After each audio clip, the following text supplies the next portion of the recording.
community bankers, you have more power and authority than you know, not just with your customers, but with your correspondents, with your regulators, things like that. So in a crisis, don't hunker down.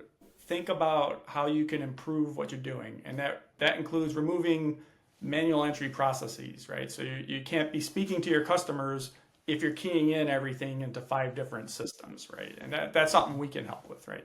Correspondent relationships. If your correspondent is putting their thumb on you and not helping you grow and expand your non-interest income, that's something that we can do, right? And then other fintechs and other products, wherever you're getting jammed up, now is a time to like, hey, how do we unjam this so we have more time for our customers, right?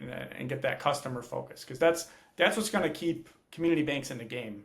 It's you're not going to beat Chase on basis points, Yeah. but Chase doesn't care about your customer, right? So that's the trade-off, right? So your relationship allows you to charge a little bit more to have a more hand-holding and better, closer relationship. So, grow that and figure out what your specialist's at and grow that and automate it and move it forward.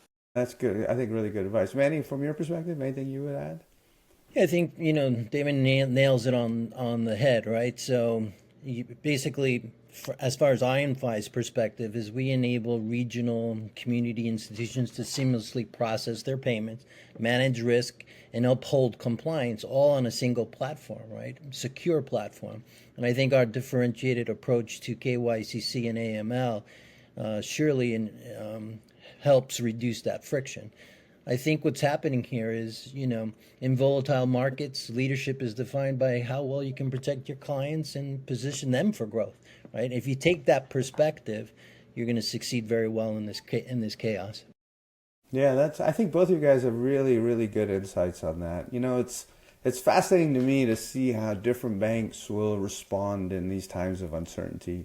I mean, some bankers will do nothing, some banks will do nothing. They just want to take a wait and see view of it. Others will try to do everything they can to help manage their customers' risks in front of them.